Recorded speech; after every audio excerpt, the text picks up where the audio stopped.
On this episode, we watched a movie based on a comic book character that was created as propaganda during World War II and now has gone on to lead the greatest group of heroes to ever grace the screen. We watched Captain America, the First Avenger, and you're listening to Geeked Out. Popcorn in our hands, ready for the show. From the classics to the blockbusters, we're always in the know. Throwing references like confetti, we keep it real. Geeked Out Podcast, we make you feel. We're the critics you can trust. Hey, everybody, welcome to another episode of Geeked Out. My name is Kyle. What's going on, everyone? Juan here. We are beginning our mini series into the MCU. Our first foray into the MCU. We are doing a mini series on MCU origin movies.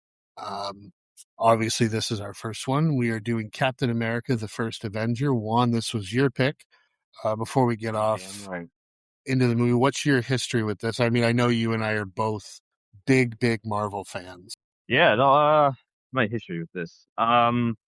Well, I was following the MCU ever since Iron Man. That came out in 2008, and ever since that movie, I was, even still to this day, I follow a lot of the behind the scenes and a lot of like news and rumors and speculation, things that are happening behind the scenes, uh, and all that jazz. And I knew this movie was coming, and yeah, I was following a lot of the things that were happening that were being involved into the movie, including the casting.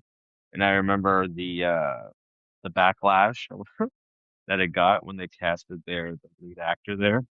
And even remember a lot of the potential castings of this movie. One being John Krasinski, who later would become Reed Richards and Well, Doctor one Strange. version of him. Yeah, an alternate version. And there was a couple other people too that also auditioned. It seems like every other year, some big actor revealed that they auditioned for Captain America. And yeah, man, and I was jazzed because I definitely believed in the way that they casted the actor, even though he did already have history with Marvel before in a role. So, but yeah, no, We don't talk about that. it's, but I mean, he was a shining light in that movie, so a pretty good highlight. So you could talk about his performance, anyways. The rest of the movie, not so much. Uh, but this movie, I was on board pretty much from the moment they announced it, and I watched it. I believe when they still had midnight releases, literally at midnight. I watched it. Okay, yeah, I mean, I'm the same way.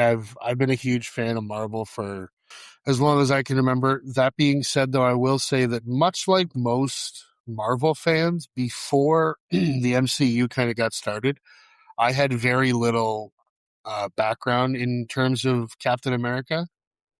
Yeah, He just you know, wasn't what I was he was interested always in when I would read the comic books.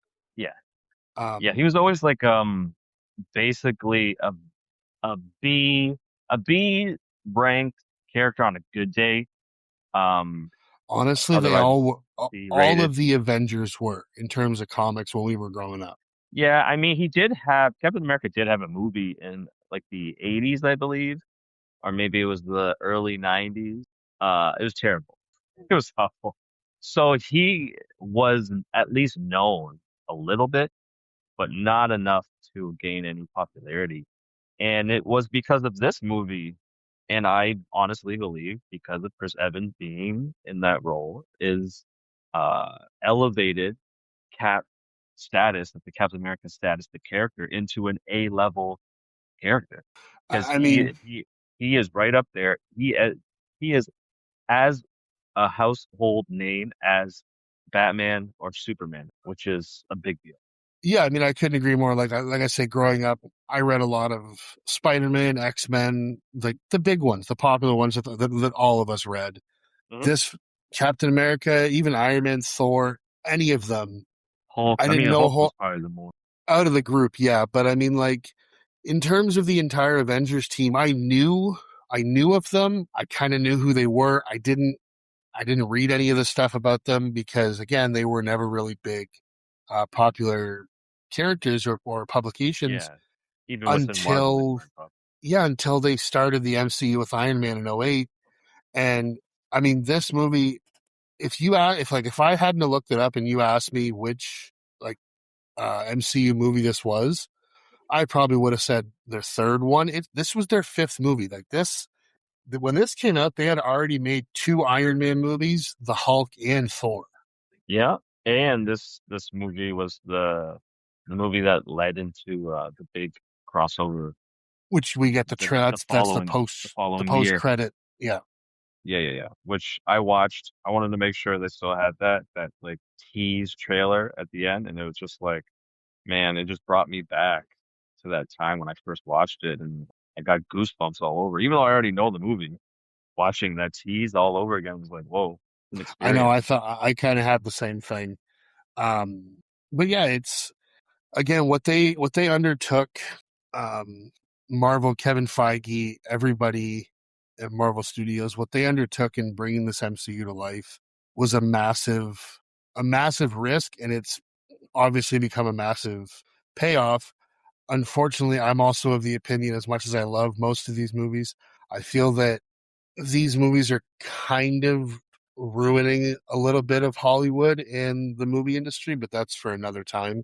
Um, but yeah, I was right there with you. I didn't go to the midnight showing, but I do remember I saw uh, probably most of these, if not all of these early Marvel movies in theaters, and I was right there alongside everybody to see this one. I will say that I think because this movie is now 15 years old, which is kind of crazy to say, or will be 15 years old in about a month. But it just, as much as I enjoyed it, I think because the ones that we've gotten now are so much more action filled and such the big team up movies, I wasn't nearly as impressed with this movie in the rewatch as I was when I first watched it. Not saying I didn't enjoy it, but I did notice, like, as I was watching it, going, oh, well, they could have made this look a little better, or they could have made this a little more interesting. And I think that's just that hindsight is 2020 problem. As much as Yeah, I tried I to think. put that out of my mind, it still kind of crept in there as I was watching it. Yeah. I think yeah, there could have definitely been a little more action, and but I feel like for the most part, for me, it still holds up. Because the core of the movie is or I just at the very least what this movie has it in spades is heart. It's full of heart and just genuineness Hmm. and yeah, it's definitely it's even though it just could have focused a little bit more on certain relationships, I believe it definitely was more of a character uh a true origin movie in the sense that you're getting to know Steve Rogers, the character, and his relationship with certain people, and the action was kind of put on the back burner, unfortunately. And I mean, yeah, I can understand why it wouldn't age as well for some people, especially with the how more comic booky and more actiony the current superhero movies are of the past like 10 or even like 5 years. Uh, but for me, I still enjoyed it as much as I did first, but Now, a little bit more because of how just because of the this movie has such ramifications throughout the entire Marvel universe. And yeah, you could tell that they were planting seeds slowly and all over in this now there's something that movie. I wanted to mention before we get into the details in the actual movie itself. This is something that you and I believe have kind of talked about in the past before. So in not in necessarily in terms of powers or anything like that, but in terms of um, the core of the character, the way they are. Captain America is basically like Superman in terms of Marvel and DC. In terms of they're both kind of seen as kind of like the Boy Scout. They always do the right thing. extremely moral. Like you get the jokes in the Avengers that Cap is constantly saying to Tony, like, watch your language and things like that. Why do you feel that a lot of people get irritated when Superman is portrayed that way? But I didn't hear, I mean, back then, even now, nearly as much vitriol about Captain America being portrayed as that Boy Scout next door, that Be- odd G shucks type. because Do you he have a does thought on that? well, he does have that personality, but unlike Superman, Captain America isn't afraid to kill people because in this movie he is clearly using a gun and shooting people. He's in So war there's though. exactly. And I feel like it doesn't matter the situation with Superman, he will never kill. Like that's a line he will never cross. And that's just Unless they're an something alien. I mean, they're becoming more lax with that moral the confliction there. But I mean, the thing about Cap is, yeah, I mean, he is that character, but he is also from that generation that needed to do what needed to be done to get the job done, and it did require to take lives, which he did. Okay. Yeah, I mean, And it I was think just a that question. is the better balance. And also just Superman is, I think it's, yeah, I think he's just, there's not much grit to him at all. And I Captain America has enough grit to him to where they're not, they don't judge the same way as Superman. Yeah. I mean, I kind of thought the same thing. I just wanted to see what your opinion on that was. I personally consider Captain America the greatest hero in comic books. And they kind of, the scientists who created Super Soldier, they kind of explained it because the thing about Captain America is that he was born a weak man and he was given power. So he Yeah. knows the value of strength. He knows the value of power. He has the respect for Superman, it. exactly. Superman has always been the most powerful person. So like in his nervous system, he knows that he can, he knows he is almost invulnerable in a way, even though he does go up against bigger, stronger fighters. Um, Captain America goes into action knowing that he can die, but it's never on his mind. He just does, whether it be jumping on a grenade. I feel like Superman would jump on a grenade because he knows he's It invulnerable. won't hurt him. Yeah. Exactly. And it's just that mindset alone is why I think Captain America has the edge on Superman as the greatest hero. Okay. Yeah, it makes a lot of sense. All right. Well, let's get into this. Before I get into the actual movie, first, I want to say that Captain America, the comic book character, first appeared in Captain America Comics #1, published on December 20th of 1940. So that was when the world was first introduced to him. Us as moviegoers, we got this movie released July 22nd of 2011 on an estimated budget of $140 million, making a worldwide box office return of $370.5 million. IMDb currently has it rated at 6.9 out of 10. The critics on Rotten Tomatoes are at 80%, whereas the fans are at 75%. The film was directed by Joe Johnston. It Yep. was written by Christopher Marcus, Stephen McFeely, based on the character Captain America and others, created by Joe Simon and Jack Kirby, not Stan Lee. No. The music in this film is by Alan Silvestri, who goes on to do the big Avengers movies that we all know and love. The movie stars so many of them: Chris Evans, Hugo Weaving, Haley Atwell, Sebastian Stan, Toby Jones, Stanley Tucci, Dominic Cooper, Tommy Lee Jones, Samuel L. Jackson, and so many more. Oh, so much. Oh, yeah, he's towards the end of it. I had Yeah, to yeah, add yeah. him in. Mm-hmm. So the plot synopsis of the movie: Steve Rogers, a rejected military soldier, transforms into Captain America after taking a dose of a super soldier serum. While being Captain America comes at a price as he attempts to take down a warmonger and a terrorist organization. Hail Hydra. Double fist. Yeah, I can't do it on, this is an audio medium, so I'm not doing the salute, but Hail Hydra. You can still do it. I nobody going. You're still doing it. I know you're doing it. You're just um, I there's so much of this movie. I don't think it's going to be the best decision for us to go through the whole thing plot like continuously through the plot. So I think we're just going to bounce around and just discuss um, things we liked and didn't like.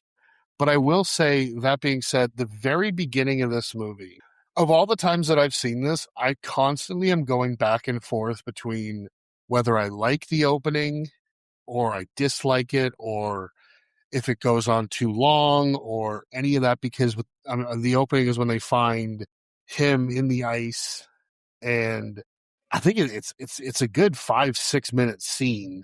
Um, and I don't know if it needed to be that long. I think it No, could have just it didn't just need I to don't be know. that long, but it was necessary I don't think because the of the length was necessary. book. No, definitely not. But starting the movie with him being discovered, um, because of what happens at the end of the movie is a good bookend of overall of the story.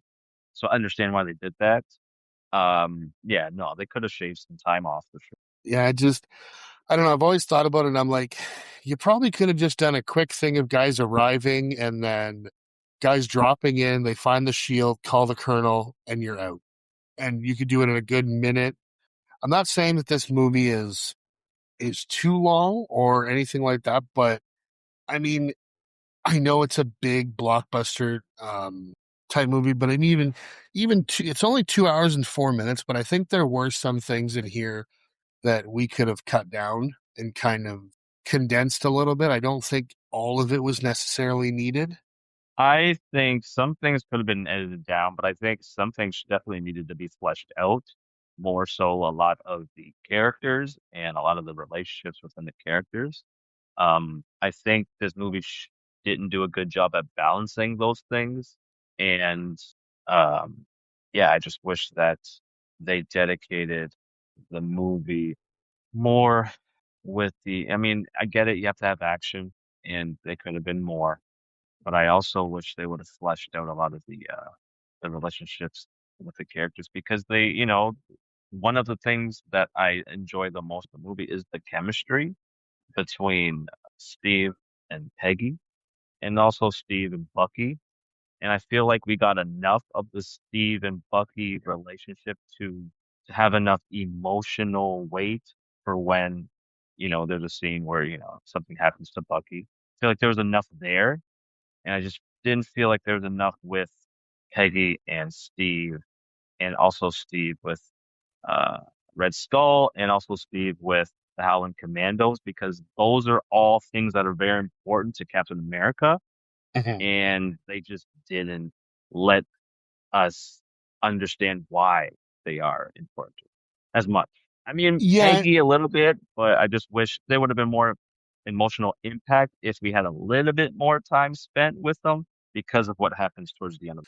so my problem when it comes to, again, you're right, the chemistry between Peggy and Steve, as well as Steve and Bucky, is fantastic. But it, I don't want to say it doesn't make sense, because you do hear all these stories of people who met in this time during World War II, especially people who were soldiers, and it was that quick, like, love at first sight type thing. And but I mean, all in all, before the end of the movie, he's probably only alone with Peggy, at least on screen, what we see, maybe like 25-30 minutes, like in total, that we see.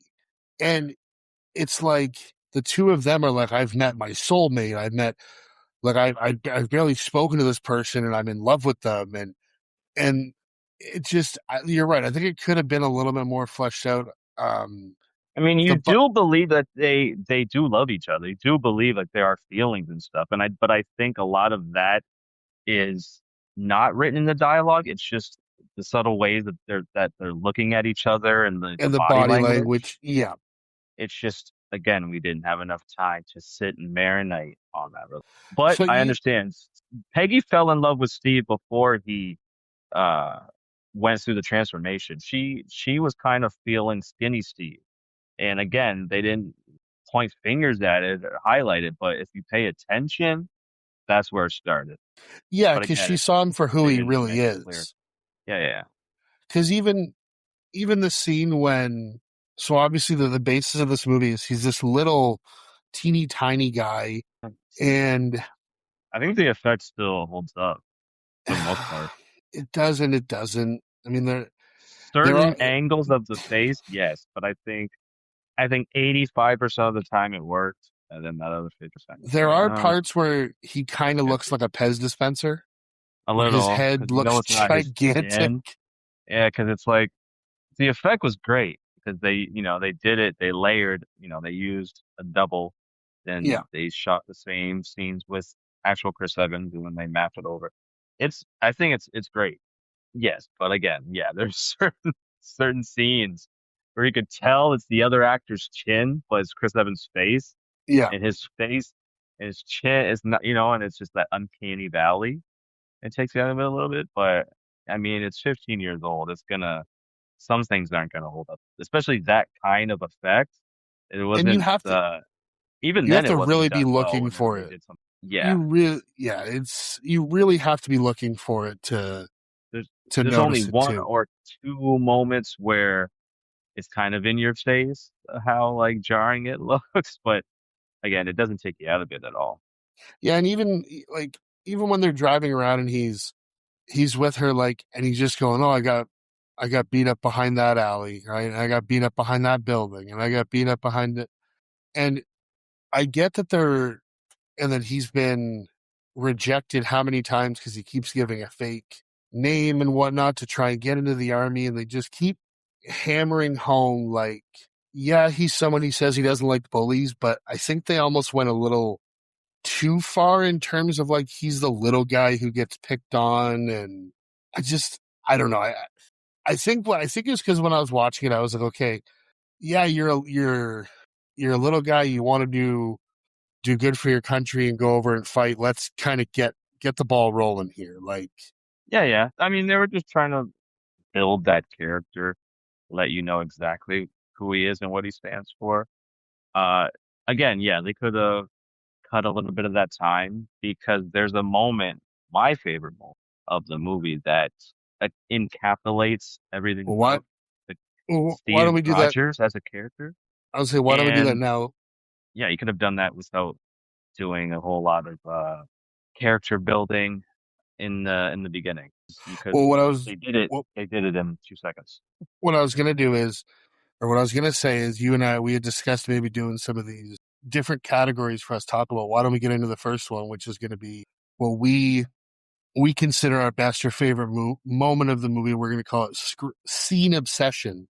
So, what would you say your scene of this movie was? Yeah, my favorite scene isn't even anything actiony at all. It's a character building moment I have a where guess.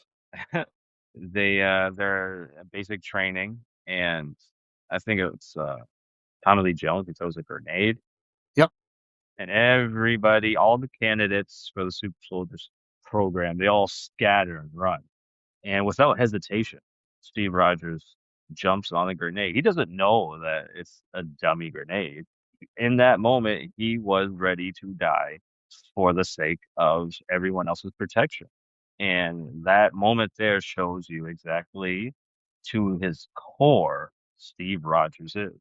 So it's And funny it's a that perfect scene. It's a perfect scene to show the character of a person.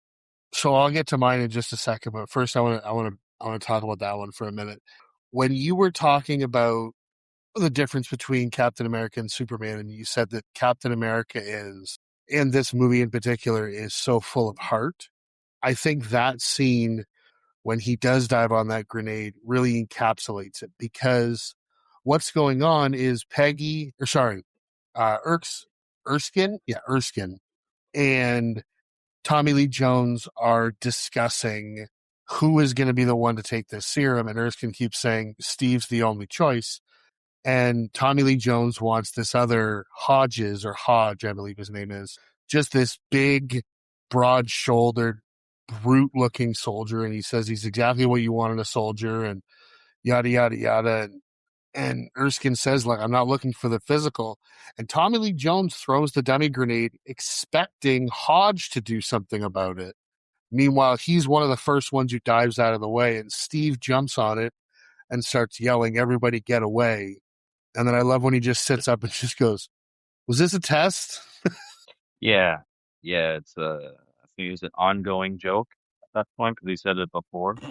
And like I like the humor. The humor's not in your face with it, like an Iron Man or Guardians of the Galaxy, but for the most part, it landed for me. It wasn't So, supposed to be laugh out loud moments because it's a very serious time, and Cap is a bit of a serious character, but I enjoyed and I liked the fact that there was levity within this movie. yeah, I agree. Now, so my pick for the scene obsession actually comes right around the same time. It is at basic training, and it's the flag moment. Oh, he Because cheated. He again, cheated. what? I was like, I get it, but if I was one of those people, I'd be like, man, he cheated. I would have been loud about it. I would have gotten in But trouble. it's not But because what it does is it shows yeah, that yeah, all I get it. when the guy says you have to climb, he doesn't say you have to climb. It just says you have to Fine, get you have that to flag. get it. Yeah, yeah, It shows that because he's always been smaller than everybody else, he's had to adapt and use other ways to kind of think outside the box to achieve the same goals that somebody who is bigger, stronger, faster would have an easier time to do. So when he just walks up to it, pulls the pin, and it falls down. And also, I think in that moment, you really see the look that Peggy gives to the drill sergeant, and then the look that she gives to Steve when he gets in the car really kind of cements what she's feeling for him. I think that's one of the more obvious scenes in my opinion, aside from obviously when he comes out of the machine. yeah. It's a way to separate himself from the average soldier, but in a way that's different from jumping on a grenade because that is more of like yeah his will, Yeah. and this one he used his smarts, he used his brain. So I definitely it's doing a whole lot of character building before he puts on the suit, which I do I liked it. Yeah, and also, I mean, when they're at basic training, we get introduced to a character that I wish was in the movie for so much longer. Who? Because Erskine, I'm a huge Stanley Oh, Tucci I fan. mean, if you know the comics, you know he wasn't No, long I for this know, world. but So, but no, yeah, definitely. I wish they had more of this character because it's Stanley Tucci for God's sake. I will say I laughed quite a bit at the accent that he's trying. I mean, yeah, I mean he's so charismatic, you don't care.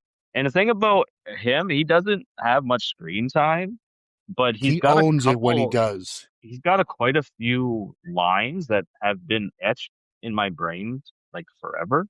One was like always be like never forget to be a good man when he like Yeah, points at his heart. And the other one is when he's talking about the Nazis and how the first country the country Nazi van. ever Yeah, invaded was their own. yep. That's something I don't think I knew at the time, and it's something that I'll never forget. Yeah, see, I I went kind of the other way. One of my favorite things that he says is when they're drinking, or he goes to give him a drink, and Steve goes to drink it, and he goes, "Oh, what am I thinking? You have a procedure tomorrow, no fluids." And he pours it in his own glass, and he goes, "What? I have no procedure tomorrow. I can drink." And then the next day when he sees him, he goes, "Did you save some of that schnapps for me?" And he goes, "Not as much as I should have." Yeah, yeah, he was throwing down. But yeah, you're right. That line where he says a lot of people don't realize the first country the Nazis invaded was their own. I've never thought of it until I saw this movie from that perspective. Hmm. Because while, yes, Hitler in World War II, or before World War II, was elected by the people of Germany, that doesn't mean when he turned it into like the Socialist Party and the Third Reich that everybody in the country was behind him.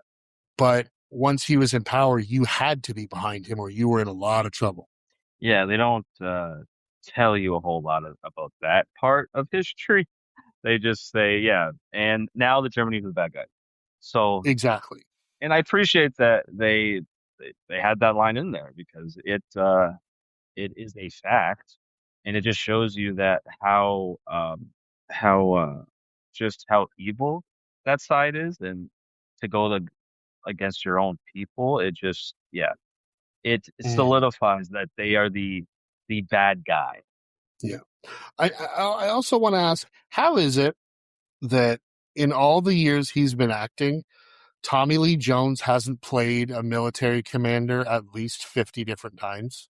I mean, I'm sure he was offered Like, a lot of just the role. It's just the fact that he didn't accept it until yeah. just seeing him in the uniform and his voice, I'm like, if I closed my eyes and somebody was like, "Yeah, this is a documentary about a World War II general," I'd be like, "Yeah, I buy it. Sounds just like what one would sound, what I would picture one would sound like." I bought him in everything, but when he first rolled up and I saw his body, like I don't know if generals would have a gut like that. But I believed everything else about him. Everything else, like, all right, But you got to remember, definitely understand. generals are the ones who sit behind a desk. I guess. I just don't know, like, the qualification. I'm not sure, but I feel like they all have some kind of something. I don't know. I could be totally wrong, Yeah, but he definitely had that gravitas, and he represented the just that grizzled old American spirit, and he was he started out as a bit of a thorn to Captain America's side for a little bit, but then he won him over slowly but surely. I That's the um Captain America effect. I wanted to ask you, what did now? So going back to the comics, I've still never really read much Captain America. Have you kind of looked into it or delved into it a little bit? Most of my knowledge about Captain America, I've read some of the more current, maybe not even the current at the time, around that time when Captain America, when this movie came out, 2011, I was reading some of those runs. But the majority of my information comes from a lot of like animated properties and just like I used to do deep dives on this Marvel Wikipedia page on characters and storylines and stuff. So a Well, lot of it was from that. what I'm kind of asking is, because obviously we said that he's this little tiny guy, and then he has this procedure done, and he comes out as fucking 6 foot tall Chris Evans, like Yeah. that whole thing. What was the process that they used in the comic? I didn't look it up. What was the process they used in the comic to actually get him, or was it just they injected him and the next day he looked like that? No, it was a combination. Basically, it was pretty accurate to how it was in the movie, just slightly different in how it was presented. Because yeah, it was a serum, but it was also mixed with these beta rays or vita rays in Vita German. rays. It's that combination of those two things. Beta ray is And in Red Hulk beta or ray, Red. yeah, no, yeah, beta ray bill is Yeah, just the Thor thing. that's But vita rays or whatever, combined with the serum itself is what I I really liked how they did it in the movie. The only thing that I had and again they do create a little bit of levity when they give him the injection at the beginning, and he goes, "Oh, that wasn't so bad," and Erskine's like, "That was penicillin." And but when they actually do the procedure and they use these Vita rays, and Howard Stark, Tony's father, obviously, is turning up these things. The little window in the thing is shining to the point where you might as well be looking at the sun. I never noticed this until this time. How does he not go completely blind being in there with that light right in front of his face? because that light is part of the transformation. So he's transforming in that moment. So there's no real use of eyesight at that point because it's all getting transformed into being peak human. So that's the best I got. And there were a few other things that I thought of as I was watching this time more with a more critical eye, because when we see him as the small Steve, he's getting beat up basically effortlessly by this guy. And then all of a sudden, just because he's bigger, he has all these, like, it's, it's almost like in Demolition Man where they like download things into their head, or in the Matrix, where all of a sudden he's this expert hand to hand combat fighter, where I mean, just because he got bigger. all he did after he got the serum, but he gets shot and he goes after the guy who shoots him. after in that scene, he didn't really use any particular fighting skills, but it is after once he's like on the field. Yeah, and they didn't really show him train or anything like that. Did you notice who But that was by chance? oh, we talking. The guy who played the assassin who shot Erskine and took that Oh formula. man, I hate that one. I didn't like him in The Hobbit. Dude, I'm glad he died. I'm so glad he died in this movie. I'm Thorn, watching it going, God, bitch ass Thorn. why does he look so Yeah. familiar? And then I looked it up, and the actor's name is Richard Armitage. And then it said that he played Thorin Oakenshield in The Hobbit. And I was like, well, I I was shocked, but I was like, okay, maybe that would be it. Oh, But he looks completely different. Then all of a sudden it dawned on me, there's all these Harlan Coben mystery series on Netflix that I've been watching, and he's in like four of them that I've watched. oh, really?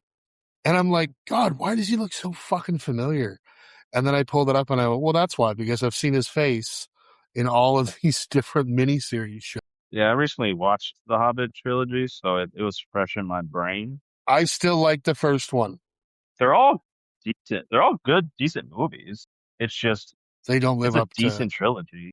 Unfortunately, it'll always be compared to the greatest trilogy of all time. yeah, I Sucks. agree. And I mean, okay, so let's get back to this movie here.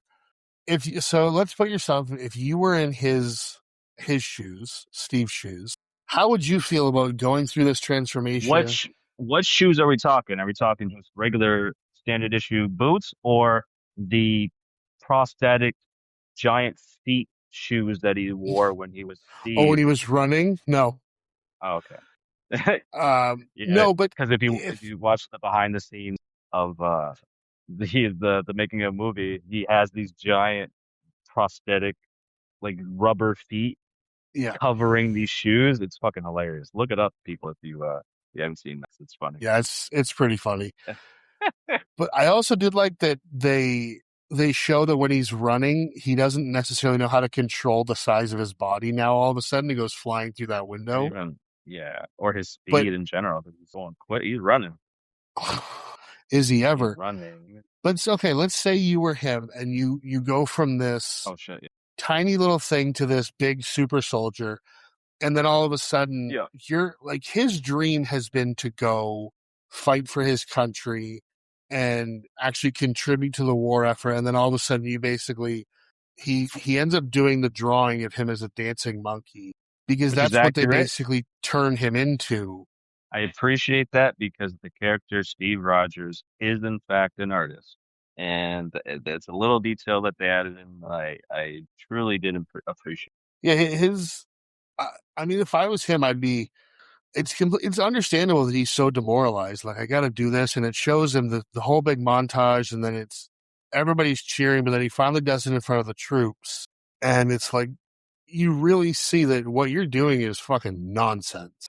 And Yeah, meanwhile, we've that part when he had to sell bonds, that whole montage, I get why they put it in there because you get the classic suit, you get the recreation of the comic cover where he punches Adolf in the face, but they could have shaved that down some to give us more character development. I think this scene went on way too long, longer it, than it needed. what they almost could have done is done a thing where it's like they show him doing it real quick at the beginning, and then even do, like, say he's doing a show in New York, and then all of a sudden he's at the USO thing, and he could have a line like, I've been doing this dog and pony show for like 5 months now. Like, you don't need Yeah, to or just see him going to all these different towns. Just, you could put it in dialogue to be like, I've been wasting how much of my time doing this when I could have been out there helping people. And because obviously he wants to go help, he wants to go and find Bucky, make sure he's okay. He wants to fight Nazis. He wants to help America win the war. yeah, And even when we get to the whole plot, like the basis of this movie, yes, the Nazis are the enemies, but they're really not, because Johann Schmidt, Hugo Weaving, who the money that this man must have for being in three massive IPs, four. Now that I think about it, sorry. Um, yeah. He's a franchise stable for sure, man. He's a good luck charm. because Okay, well, I mean, it's what am I you know missing? He's got the Matrix, Transformers, this, and Lord of the Rings. Lord of the Lord of the Rings. Rings. I'm sure he's Like, in a come couple on. of other. How Uh, how did he yeah, never weasel his way into a Harry Potter movie? sure he was offered. The man's busy. Can't do every goddamn thing. I guess. I mean, and you don't really get much backstory on him, unfortunately. You get it in exposition Montage. from the scientists there, but you could have had a 5, 10 minute scene within that scene instead of having this kind of montage Yeah. exposition backstory. You could have just showed us instead of telling us about him, His because that would character, give us a more of a connection with the villain, so we understand his point of view and why he wants to do what he wants to do. Because at the end of the day, he's just a Saturday morning villain without any depth or uh any that's the problem, but they layers. portray him as like this big bad. Because he is. That's the thing.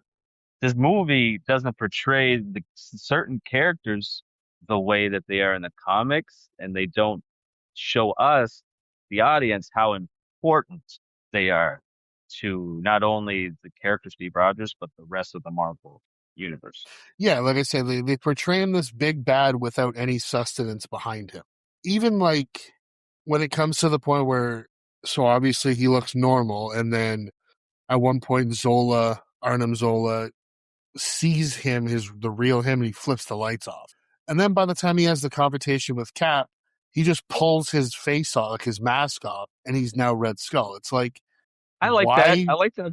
I kind of like that tease, that kind of Jaws moment where you finally see the shark. I No, understand what they were going with. I understand what they were going with there. I looked at it more as the Star Wars moment where you just see Vader's head without the helmet from the back. Yeah, yeah. But I don't know why they hit it so long. And then you've got Arnim Zola, who's another big villain throughout Marvel, made to be like his lackey. And now Don't. it's it's been such a long time since I've watched these. Is this the first Infinity Stone we see? Yeah, Because the next one is the Mind technically, yes. Stone in Avengers. Or is there one in Thor? I don't remember. I mean, we don't know that it's We an don't know they're Infinity Stone Infinity at the Stones, time, so but and there is a like a weapon in the Marvel universe called a Cosmic Cube. It's different from an Infinity Stone. They decided to merge those two things into the movies, yeah. but its own different. It's its own thing in the comics, and because when this movie came out, that's what we all thought it was. It was just the Cosmic Cube. It had no Well, connection to or Infinity Stones. yeah, because the only thing they refer to it as the Tesseract and the Cube. So, like, yeah, we don't even by the end of the movie, we don't know that it's an Infinity Stone. We do now. We know that it's the power of the Space Stone. Yeah. So technically it is. We just didn't know it at the time. Okay, and I thought so when I was watching it. I was like, it's been so long since I've watched the ones that came before this. I know the Mind Stone and the Tesseract are in Avengers, but I was like, is this our first sight of an Infinity Stone? I thought it was. Yeah. I mean, it's one of the breadcrumbs that they laid in this movie that set up a lot of Marvel's future, man. They set up like there was vibranium in this. There's a young Howard Stark, and there's so many things that has implications for the future and even beyond the uh the first few phases of Marvel. There's implications of the future of even the more current Marvel movies that are around and the ones that are coming out soon. Like there's a whole lot of things that they did in this movie that is an origin of sort, not just of Cap, but Marvel Cinematic Universe. Yeah, it's really impressive when you look back on the work that they put into stuff like that. Um, One of the things that they do it in this movie too, that I've always just liked to, I'm so, like, even by this time when this came out, I was so over these fucking Stan Lee cameos. Oh, really? Yes. I love Espe- Stanley. I'm Especially this. sorry. especially this one, the man It had was quick. nothing to do with the character. And Yeah, I after get and it. after and after Jack Kirby died, he did everything he could to steal the intellectual property from that man. I mean, I guess I don't know, get too much into that. Yeah, they could have gave us. I think they. I'm not too sure. I believe one prominent character or person that was involved with Captain America, the comic books, does make a cameo in this. I just don't remember who. I could be wrong. I don't think it was Uh, the original, one of the original creators, because you said it was Steve. Sorry, you said it was Jack Kirby and who? Jack Kirby. Joe Simon? Yeah. No, yeah. I don't know if Joe Simon's still with us or even at the time. I think what they But I did is think, I think they've named characters after them. oh, okay. I think. I I could know be wrong, but I think there's another popular writer for Captain America's like Ed Brubaker or something like yep, that. yep. Think he made a cameo in these, but I could be wrong. Okay. I mean, that would make sense. Who does make a cameo, they should have been in it more, are the Howling There's a couple. Commandos. Yeah. And it's funny because okay, uh, the movie knows that these characters are important, but they do a piss poor job of letting us know that these are Do like they ever even, do they ever integral. even call them that? No, they didn't. And they didn't really show us why these characters are important to Steve and why Steve really chose these characters. Like, I get it. They helped out a lot when he helped them break out. They were definitely putting in work, helping everyone else escape. But aside from that, we They might don't as well, know they why. might as well be the fucking Knights of Ren. But the comics, they all have certain specialties. Yeah. Like there's the French one, I think the one that wears a beret, like he's a martial arts expert. Whereas in the movie, they make him an explosive expert because he's the one who rolls under the tank and puts the bomb there. Yeah, and each Howling Commander has their thing. They all have a specialty, and we didn't really get any time spent on any of those characters and why they uh they are such a good team and it's such a good unit and why they even deserve to be on a unit with Captain America. And I just, you could have spent at least a little bit of time giving us like this character's named this, and he is this, special type of soldier, and this guy's this, and you should have gave us at least that kind of exposition Yeah. All we because get is, they deserve more. Because a lot of these characters are, if you are really into Marvel in the Marvel universe, the comic books, you heard of these characters, and a lot of these characters, especially Dum Dum Dugan. Um, hell yeah. he is involved in a lot of things when it comes to the Marvel universe, like the street level heroes and stuff. Like he gets mentioned a lot. He's involved in a lot of those dynamics, and he is just regulated as a background character with a few extra. And a hell of a mustache. Mm-hmm. Yeah, Now, he rock it literally all I wrote about the Howling Commandos is, oh, it's Derek Luke, Kenneth Choi, and Neil McDonough. pretty much.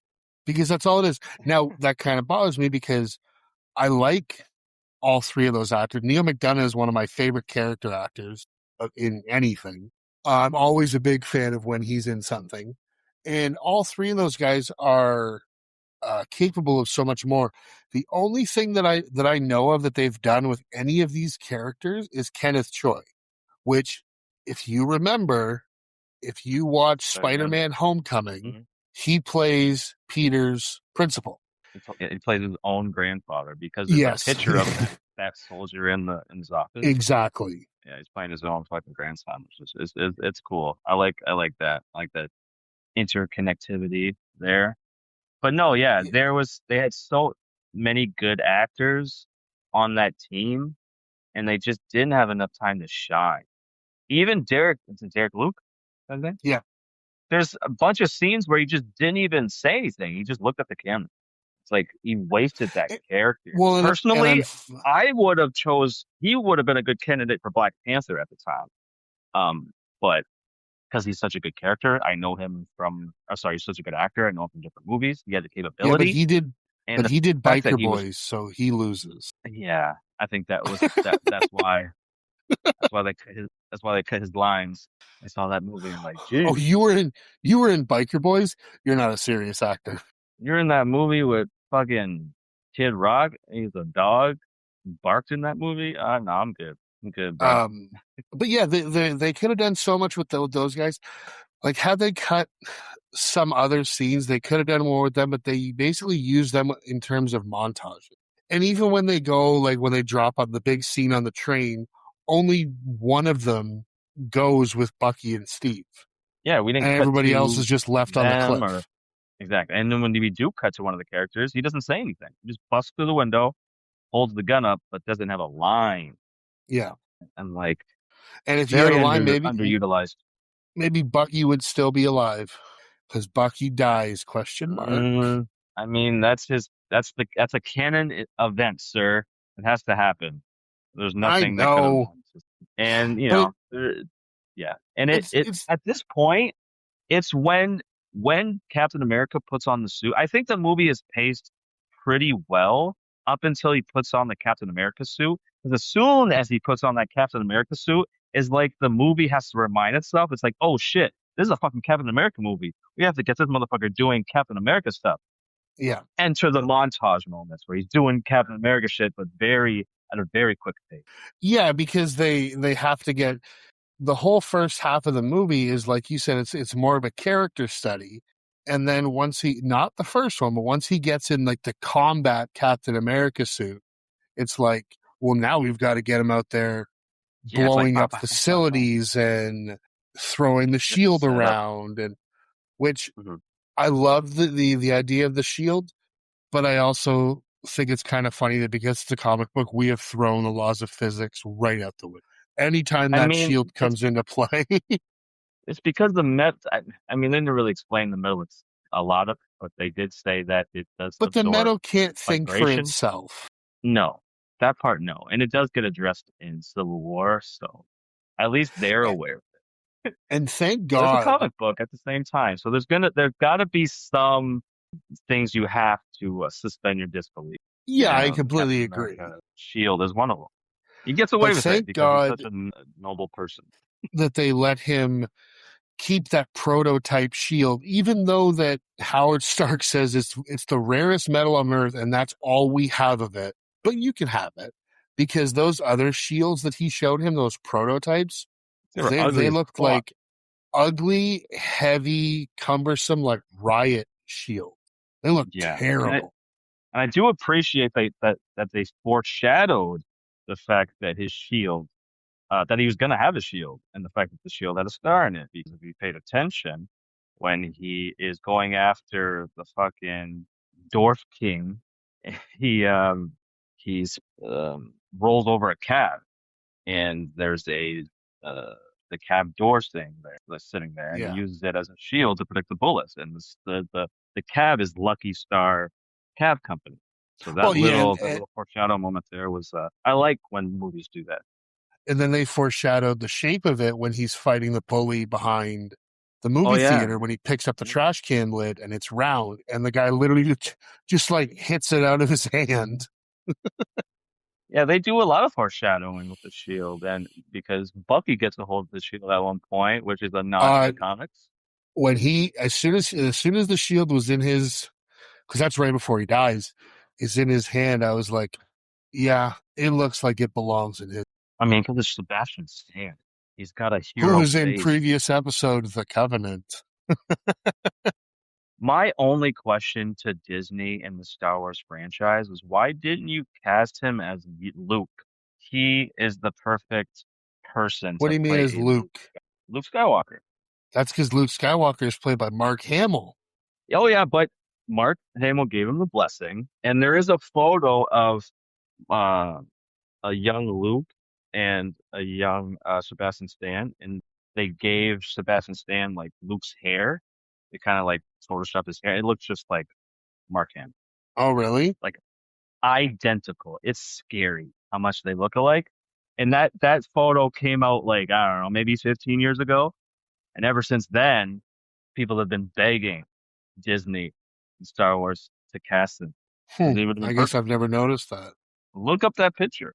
Look up the comparison. He looks identical to young. I'm talking episode 4, Mark Hamill, before he got into the accident. Before the accident, yeah. Yeah, it's Yeah, I'll uncanny have how to much look they. into that. Hmm. But yeah, I didn't, like I say, I didn't like how they kind of rushed through the end of this movie. Even when like the final confrontation, when they attack the Hydra base, and he basically goes in, he's fighting alongside the commandos for maybe 30 seconds, and he disappears to go find Bucky. And then he finds Bucky, and oh, now we're having the confrontation with Red Skull, and or not Bucky. Sorry, when they're attacking the last base, he just immediately goes in. When they get on the plane, and like they do it in such a quick way, and now all of a sudden Tommy Lee Jones is like, "I'm going to give you a ride, and I'm going to drive you up to that plane that apparently is on the fucking runway from Fast and Furious 6, That's the biggest runway like of all time. miles long." And I do appreciate that that entire time when he's running to catch the plane, that whole sequence looked like a scene right out of what is it, Sky Captain in the World of Tomorrow, by how Never saw fake it. it just looked. It just looked very fake. It looked like a I mean, person in a soundstage, you know, covered or at least surrounded by blue screen. It to me, yeah, it took me out of it by how fake it looked.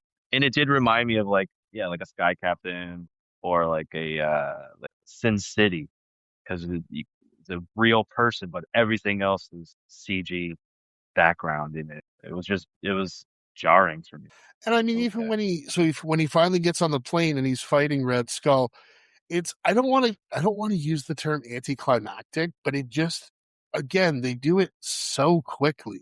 Yeah, I mean, we didn't get a satisfying enough Red Skull and Captain America fight, like a good hand-to-hand combat We don't fight. even get a good Red We got Skull teased.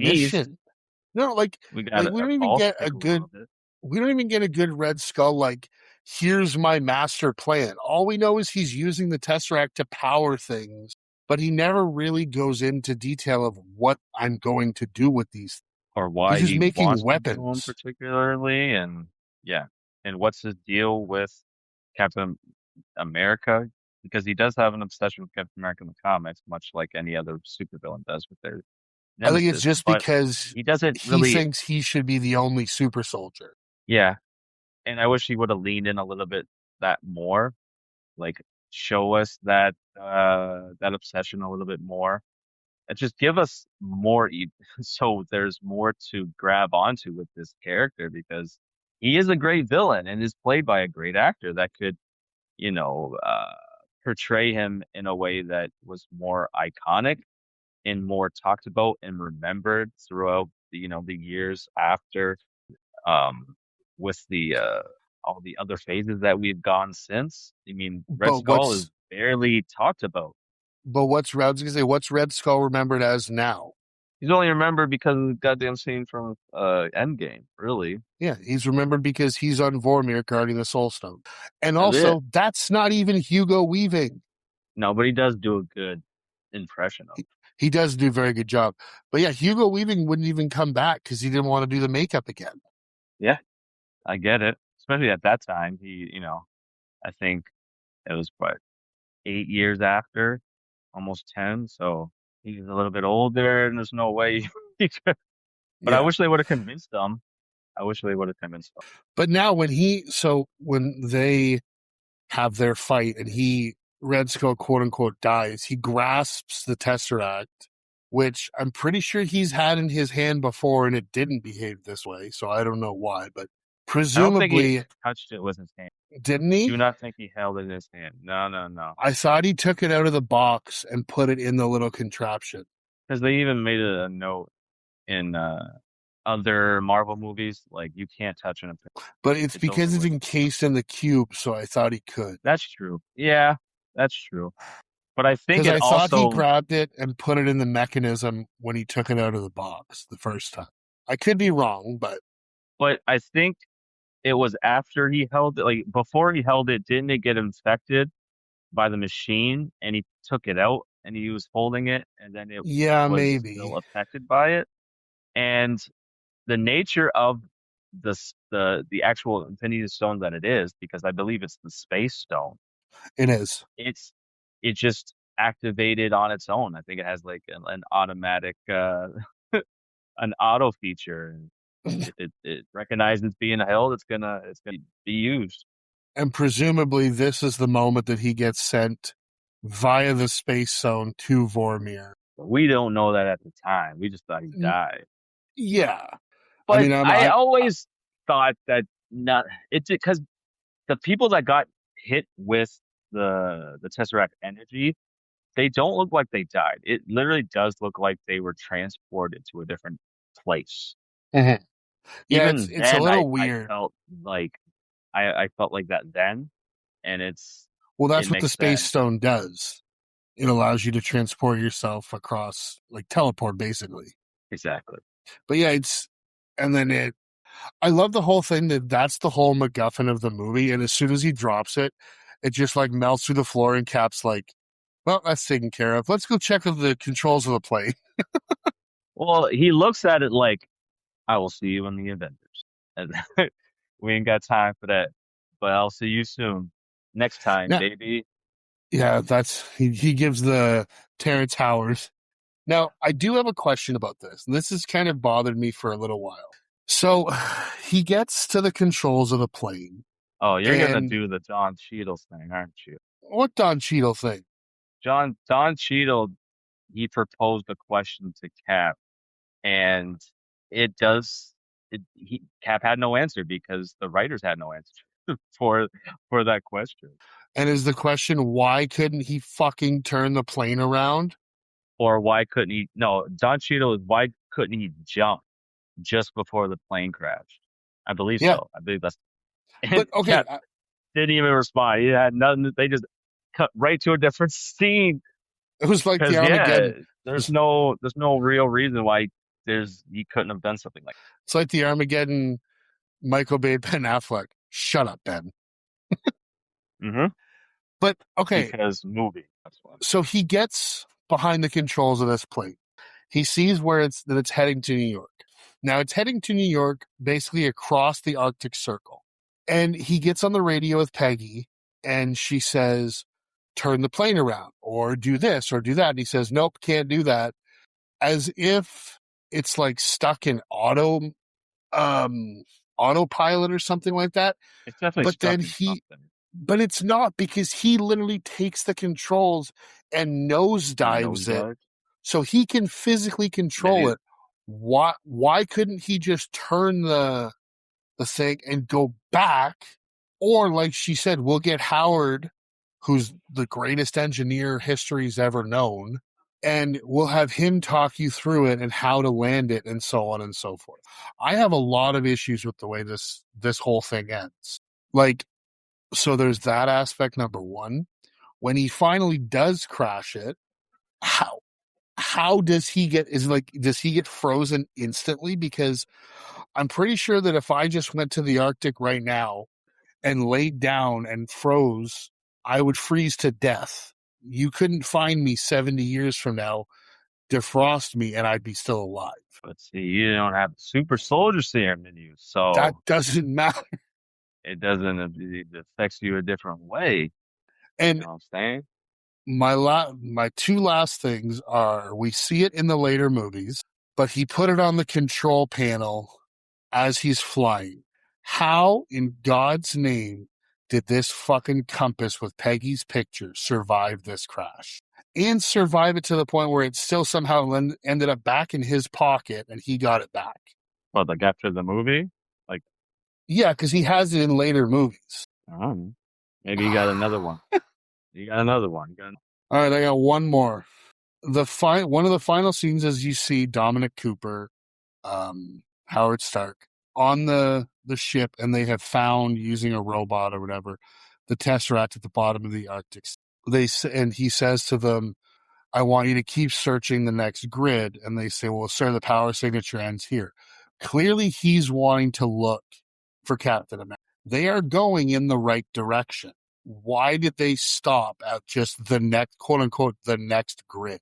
Why wouldn't they just, because they knew the trajectory of the plane, why wouldn't they just keep going in that direction until they found it? They could easily. I don't know And I why. know that Yeah, it didn't seem like they we gave them need him to be frozen for 70 years because of the that, whole and point of that's the it. movie. And that's it. And So we, and okay, now you get it. You get it. I So can't shut look, up. I can't look at these with critical eyes because this is what it points out. Yeah. I mean, yeah, they could have did a better job in the writing and those parts And seem yeah, more because believable and it, more. I've never thought about this stuff in the past because I was just watching it because I love Marvel and Captain America. Now all of a sudden, this time I'm watching it going, well, that doesn't make sense. That doesn't Because I make think sense. um in other iterations, it's a rocket that gets sent up, and Captain America's trying to stop the rocket, and the So what he ends Tony up does in the stopping Avengers, pretty much, and yeah, he's successful with it, but then he drops down into the ocean where he's frozen, and nobody can find him because there's coordinates. no clue to where he could be, right? Okay, that makes So, sense. uh, they decided to make him crash a ship, which, because of that, there are more questions that So, they were willing to answer. so we have three main characters die, but we know now, 15 years in the future, that they didn't die. And You said three? Oh I yeah, yeah. do like, I do like the bookend the way they end it with him in the future, and I like the way they do it when he wakes up and he's hearing the baseball game. Um, where am I really? She's like, well, you're in here. No, the game. It's from 1941. I know because I was there. And all of a sudden, the girl's like, "Oh shit!" But think of the culture shock that he gets not only seeing these guys in all black SWAT gear, but then when he runs outside and he's in the middle of Times Square in the year 2011, when he went into the ice in what, like 44? Uh, three, yeah, 44, 43, something like that. Yeah, 44 because yeah, yeah, yeah. Also, now I know these movies like don't deal with things like race and whatnot, but think about his mentality. He's from the 40s, and now he's looking to Samuel L. Jackson for answers as like a commander. Also, the guy's wearing an eye patch, I mean, he did serve with African Americans, so it's not like that but would have been any they were not his commander because true. that wouldn't be allowed in that time. But Captain America was never the one to address anything like that. He always looked at you I like guess a person, and he was never the one to address certain issues that because he probably it's would have not focused on it's just not the person he is. he probably would have focused on the eye patch. Are you a pirate? I mean, he was in such shock with everything else. I mean, a black Can you man with an eye blame him? patch is the least of his concerns in that her moment. Yeah. Yeah, and I do love just the simple line from Nick Fury. Just, where am I? You've been asleep, Cap, for nearly 70 years. And there are like, it's such a simple line, but I can't see anybody else delivering it except Sam Jackson now. You would Because need I an mean, like, equally cool, you need an he, equally cool black guy to be no, able to you can't deliver say that it. lie. I could say it. I could say You don't, that. Give me an eye patch. you don't register on the same level as Sam Jackson. I mean, I never said I was that cool, but you got to be a cool established actor to be able to pull that off. I Yeah, think Keith David could have said that. I mean, because he got that voice, but yeah, but Keith David's always the bad guy. true with that voice, he could deliver any line. Morgan Freeman couldn't. Morgan No, Freeman would be like, "You've been he's got a asleep, Cap, different kind of for voice. nearly 70 years." He's got a documentary narrative voice, not like a gravitas Yeah, type of authoritative figure type voice. but that's how. I mean, and I like how that's how this movie ends, and then we get, as we discussed earlier, we get the post credits, we get the little teaser trailer for the Avengers, and we get a post credits scene that's actually aired post credits.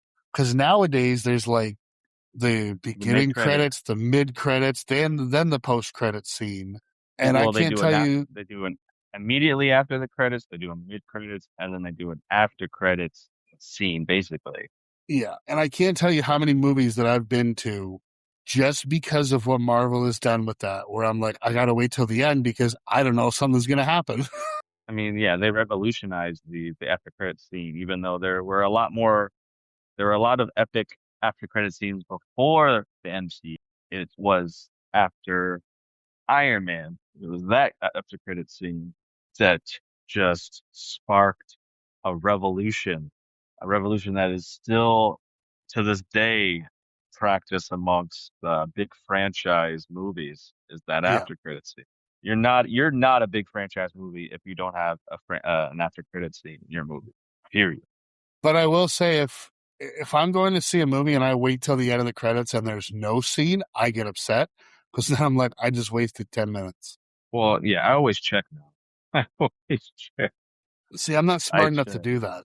Because there's some after credit scenes in movies I don't even care about. Like I don't care if fucking what was the forget the last after credit last movie I seen. But there's movies that don't need it, but because the Marvel effect, it's almost mandatory. Yeah. So with that bringing us to the end of the movie, we're gonna do a few different little categories just for fun that we kind of discussed. The first one we've called trading faces, and we're gonna do recasting options. I just did like the Chris Evans Captain America role. I didn't go, and I've got like 4 or 5 different possibilities. I didn't go with anybody else. I don't know if you went with more than just him. Mm-mm. So you did just him. Yeah. Yeah. How many options did you jot down? Because I think three. Recasting, Yeah, I got how much? Wait, I think I only got two. I've got 5, and I'm kind of curious to see if we're gonna have any. Who do you have as yours? He's not the strongest actor, but he definitely has the build for it. And if Peacemaker was any indication of Jesus his acting Christ. abilities, I think John Cena would have been a Um, I think he's almost too big. decent. I mean, in the comics, he's that goddamn big. That's I that's know, but that's the I, size of Captain America. I'm just But he looking has because like the I, strong, square jawed look. He just yeah, has a he look does. of he'd look good in the suit. His acting would have been decent enough. Yeah, that There's would have been not a okay. whole lot of I'm just thinking like because I am a fan of like pro wrestling, so I've always seen him as this big, massive guy in the ring. Whereas, like, you look at somebody like Dwayne Johnson, he was decent sized when he was a wrestler. Now he's this fucking behemoth. Where then you've got Batista, who's gone the other direction, where he's now very thin. But no, I can see what you're saying with with John Cena. Who's your second? I liked I honestly thought John I mean he did audition. I think John Krasinski would have been a good a I think he would have played the character pretty good. It Yeah, just wouldn't have been I think it would have been a couple gauges below uh Chris Evans. I think John Krasinski could have done it, and for anybody who has only really ever seen him as Jim in The Office, if you ever watch Jack Ryan on Amazon, you can see that he can do a lot more than comedy, and he can do the physicality, the fighting, the choreographies, things like that. I think he would have been a decent choice too. I almost put him down, but I didn't put him in my 5. My first one, I don't even. He would not be nearly big enough, but I kind of thought it'd be amusing to see Ryan Gosling. Hmm. Maybe. I also have Maybe. another Chris Pine would have been okay, I think. Chris Pine would have been good. Chris Pine would have been good. Now this I mean, next one, I think he basically played Steve Rogers in in Wonder Wonder Woman, Woman. yeah. The next one, he would have been, I think, too young. But if they were to do this now, I think Glenn Powell would knock it out of the park. Ah, yeah, he's always getting casted. I I Fantastic. I I think Glenn Powell's a great actor. He's okay. Um, Another one I He's have. all right. This is like my own. Would be being a huge Supernatural fan like I am. I have Jensen Ackles. I think no, He wants to be I think it. Batman more than anything. I know that. Oh yeah, and you know what? His life would have totally changed because he was the runner-up for a particular role in the Avengers. Can you guess who? Hawkeye. Yeah, Yeah, I know. he was the runner-up for Hawkeye. And honestly, he would have been a much, much, much better Hawkeye than Jeremy Renner. I think he I would have like took Jeremy Renner, that. but There's yeah, just something about him that's not as charming as, or he doesn't have an as on-screen presence as a Jensen Ackles. yeah. And the last one I have, and this is just because, I mean, you've seen him in the red, white, and blue. I have Anthony Starr, Homelander. As Captain America? Absolutely. No, I can't see it. I can't see it, That's bro. because you're seeing him as Homelander. Can only play villains, bro. Put take the cape off, put a mask on, and he would Dude, already look like him. he typecasted himself as being a villain. I know. I know. He That's the can't be problem. no good guy. I seen a movie where he was like it was like a TV show or something where he's like in prison, and I just couldn't even get in. I couldn't even believe it. I'm like, nah, man, you can't be no normal person. You gotta be a fucking evil, fucking powerful character. No, But I Cap's do not a not normal accept you. person. No, but he is like the epitome of the American spirit. I just don't get that from. And I think you have to be American to be Captain America. I think that has to be a prerequisite. Is Anthony I don't Starr think. not American? No, I think he's a Kiwi. Oh, all right. Did not know that. Yeah, he's maybe from New Zealand. Interesting. All right. Well, we already did our favorite scene. So, do you have a worst scene or cringy moment? We're going to call scene regression. Uh, it's probably a tie between that whole, him in the classic Captain America suit selling bonds. I think that was pretty corny. And the cameo there from the girl from Game of Thrones, where she Oh, laid Natalie one on. Dormer. I just didn't think it was necessary because it gave some kind like the reason why they throw it in there is to give tension between him and Peggy. Yeah, Peggy, which wasn't necessary because that gets that goes nowhere and it gets dissolved pretty quickly. So yeah. So what I I just put is I didn't put one specific scene. I just put most of the stuff when he's quote unquote small, for the simple reason that I think a lot of that just goes on too long. I think So, they were flexing the technology there a but little bit. I'm putting this before he goes to basic training. Once he's in basic training, I don't mind a lot of that. It's more like when he's on the streets of New York, when they do the World's Fair or whatever you want to call it. All the different like they could just say like, oh, you went and applied again, like, but they show him doing it. I think a lot of that could have been cut out. Did you write anything down for a quotable moment for the best line or quote from the movie? uh no, but I do have like memorable lines. Um the always be a good man, don't forget to be a good man. Um there's a strong man knows the value or a weak man knows the value of strength. I can do this all day, I think would I probably be my favorite or the one oh, that I got I so tired of that. but at that point it wasn't overused. And he Yeah, didn't even exactly. overuse it in the movie itself. It's just later on. Yeah, But at this point, if I hear in him this say I can movie do I was this all day, I just roll my eyes. yeah, just because So they spammed it.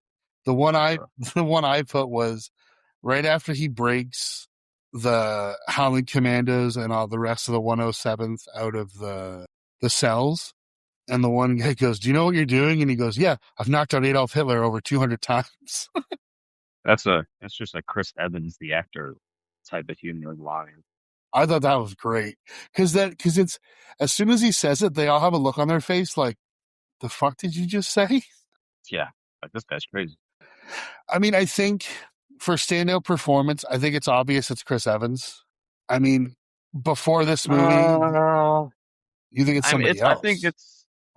I'd say it's close, if not tied with. I like Sebastian Stan. We didn't get a whole lot of it, but The Covenant, he was good, man. And I think it was more so whenever they were on screen together. I think well, it elevated both of their just their characters and their overall performance. Yeah, I mean, I put Chris Evans because before this movie, he had like The Perfect Score, Not Another Teen Movie. He had couple movies that kind of moved the needle a little bit. But when this came Yeah, out, he and he was like you said, and he he was became a known. household name. Yeah, and before that, he was known as like, the jokester, the sarcastic guy, the almost the opposite of a Steve Rogers. And when he got casted, there was a lot of backlash, a lot of people that weren't for it, a lot of people against it.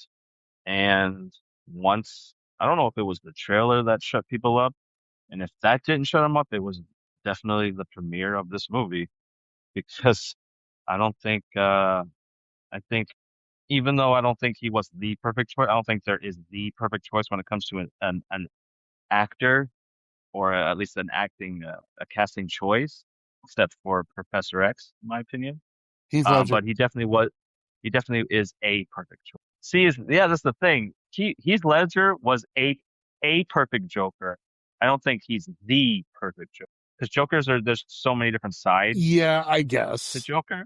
You know what I'm saying? And I think the same way with Steve Rogers, Chris Evans. I think he is a perfect Steve Rogers, but I don't think he's the perfect because there's a lot of people that could have that same flavor, but it's few, far and few in between. Yeah, that's true. So for our last category, chemistry check.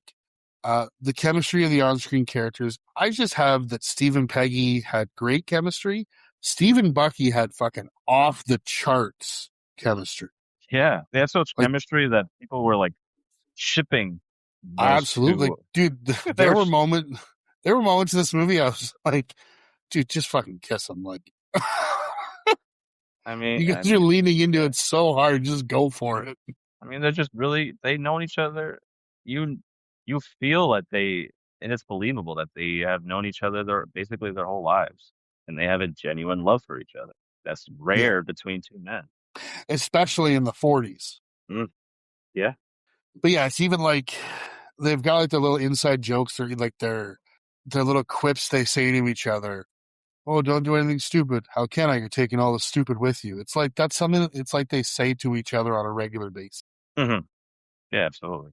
And they do little callbacks to that and little reminders of how they grew up in other movies, especially sequels to the Captain America franchise. Yeah. Now, I know we're not going to do this movie next, but one of my favorite lines from any of the Captain America movies or movies with Captain America is in the Avengers, and it's after Thor takes Loki out of the Quinjet, and Maria Hill says, "Oh, I wouldn't go out." Or Natasha says, "I wouldn't go after them. These guys are basically gods." And he just goes, "There's only one God, ma'am, and I'm pretty sure he doesn't dress like that." Yeah, yeah, that was a good line. Shows you, I guess, his belief system Well, and it and shows the type of person he is because somebody from that generation would still be that, whether they're religious or not, be that type of person, that type of a reaction to something like. yeah, well, yeah, he's definitely the embodiment of a bygone era, and he carries that with him into into this future, um, post being frozen. Yeah. Man at a time, just to change doesn't need to. So that's going to bring us to the end of this episode on this movie. The only thing that I didn't touch on that I have in my notes that I can find is when Schmidt first acquires the Tesseract in, I believe it's Norway, and it's when he's looking at it and he says, "And the Fuhrer digs for trinkets in the desert." I love that little kind of pot shot at Raiders because that's what it is, a shot at Raiders of the Lost Ark. I've always really enjoyed that. I like when movies kind of almost like fan service to other classics that people love. And I thought that was a really interesting, fun little line that they added in there. Yeah, But I think we're ready to move on to our final thoughts, recommendations, and ratings. And you suggested this one, so I'm gonna have you kick it off. yeah, for sure. I've always had a soft spot for this movie. Um, as Captain America, it's not only that he's my favorite superhero. I think Captain America trilogy is can be talked about as one of the best superhero trilogies ever. I think it definitely has a hat in the ring there for that. And for me, even though there is some action in it and it is the weaker part of the movie isn't really about the action so much, or at least part of it, why I love it, isn't so much the action, it's the heart. Because underneath, the setting of being in uh, World War II and being a soldier from that era and the retro futuristic tech that this movie has and all that and the cosmic artifacts. Underneath all that, it's just a story about a guy who was a hero long before he took the shield, and they did a good job at setting that up. What works for me is the World War II setting.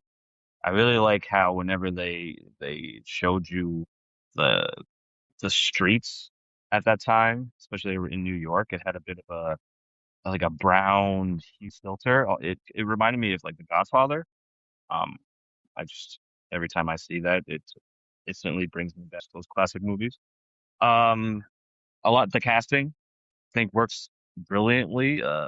Chris Evans, uh, Peggy Carter, and Bucky, and also Red Skull. We didn't get a lot of that. A lot of the Howling Commandos were perfectly cast. We just didn't get a lot of them.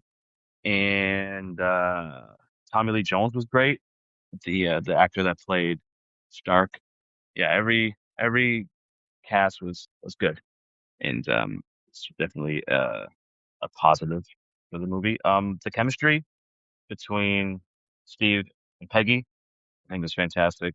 Um the relationship feels genuine. I just wish we had more of a build up and time to flesh it out. Um, much like we had some time with Steve and Bucky because the chemistry is just as good, but we had more time with them, and um, they definitely had definitely build enough emotional weight for when the pay, or at least when what happens to the character Bucky later on, that payoff there, definitely hits hard. But at that time in the movie, it it kind of brushed past it a little bit. We do get a scene where he is mourning, but by that time, emotionally, we're out of it. This movie runs really fast, and especially as soon as he puts on the suit, it doesn't breathe much. Doesn't give enough time to breathe after the fact when he puts on that costume. And the costume itself, I think, was a wonderful choice. They did give us a look of the classic suit and how ridiculous it looked. And I'm glad that they made it look more tactical and realistic for that time.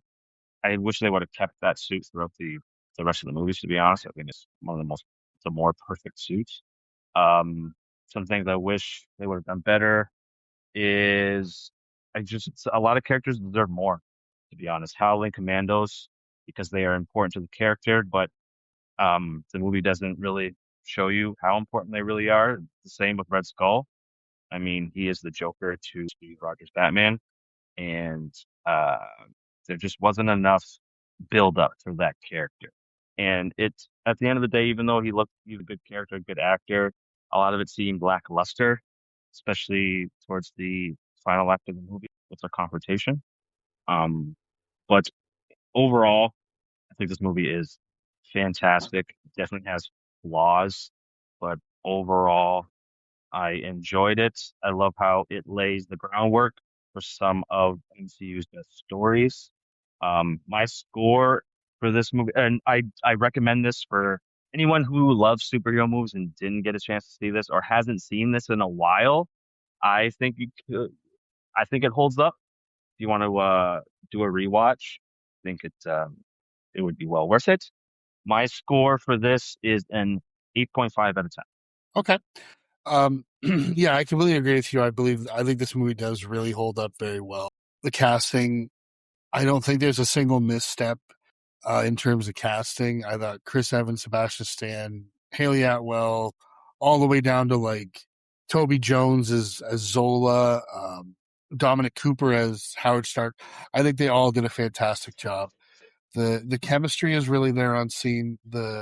like you said, the cinematography, especially when they're in New York, it does have that very 30s, 40s, as you said, like that Godfather feel, which I thought was a really nice touch. It really makes you feel like you're in that time frame. And even when they're in Europe, like in the war, they almost had a filter that to almost make it look like they did in like Band of Brothers or Saving Private Ryan, to because that has kind of become the definitive look of Europe in World War II. um, no, it's a super fun movie and a very interesting origin story to a character that, as I said, many people didn't really know a whole lot about when this movie came out, and now he's become, I would say, probably most people's favorite quote unquote Avenger, at least especially of the original group. He's definitely mine all the way through Endgame. Steve in Captain America has been my favorite throughout that run. Um, and yeah, in terms of the trilogy, I think it's kind of interesting that I agree with you that it's it's a fantastic superhero trilogy, and oddly enough, I think this one is the lowest of the three in my opinion. Yeah, Um, I think by which is default, just because the other two yeah, are which is kind of crazy to say because usually when it comes to movies that have sequels, whether two, three, however many sequels, usually the first one is the one that kind of blows you away, and this one is actually kind of lackluster in comparison to the other two, in my opinion. That being said, I do really enjoy this movie. I definitely think it holds up, and I would definitely give it a recommend. Like you said, if you like superhero movies, action movies, things like that. And if it's been a while since you watched it, I would highly recommend a rewatch because it's still fun. It's still a really enjoyable movie. My rating is not going to be quite as high as yours as the 8.5. I'm right around that IMDb mark. It was 6.9. I'm rating this a 7 out of 10. nice. So that's going to bring us to the end of this episode on Captain America, the First Avenger. Next week, we will continue into our Marvel MCU origin movies. With my pick, if we're doing origin stories of characters in the MCU, I really don't see a way of doing this without kind of paying honor to the original. Um, because without this character, without this movie, we wouldn't have an MCU. Black Panther. And not quite. I thought about doing Black Panther, but I'd be like, how uh, dare you pick Black Panther before me, sir? I'm playing. I know where you're going. I know where you're going. no, we are going to be going back to 2008 to the man who seemingly set up the MCU and somehow saved Star Wars at the same time, Jon Favreau's Iron Man. Sweet. Um, And that's a movie that I think I watched just a couple years ago because I'm a little behind on my MCU watching. I'm several films behind, so I was doing a thing where I was doing a rewatch from the beginning all the way through, and I oh, was going to jeez. start catching up on the Nah. movies that I had missed. Unfortunately, I kind of stopped halfway through because I got No, there's busy like busy doing other 30 of them things. fucking things. Yeah, there's a There's so lot many. now. There's You don't so realize. many. Like 30 But are close to I'm it. I'm behind, but no. So it's probably been about 2 years since I've watched this movie, but from what I can remember, it still holds up, and I'm really excited to rewatch it for this podcast. Yeah, absolutely. Yeah, I'm always down to watch it. I think it's one of the more rewatchable movies of the MCU, And especially Phase it's One so movies. much fun because Absolutely. Tony's like the rock star of the. hmm And the story of what was going on behind the scenes and just how this movie got made is equally as interesting as the movie itself. Yeah. Well, so as I said, that's going to bring us to an end on Captain America: The First Avenger, and we would like to invite you to join us next week as we discuss 2008's Iron Man, the beginning of the MCU. And until next time, we want to thank everyone for listening, and we would like to ask you to for all of you to give us a rate and review. 5 stars would really help us. Also, don't forget to follow us on YouTube and subscribe to us there. Click that bell. And also tell a friend or family member who likes movies to give us a listen. As always, give us a follow on our socials, which will be posted in the show notes. And until next time, thanks for listening. Thanks for subscribing. Take it easy, everybody. Peace.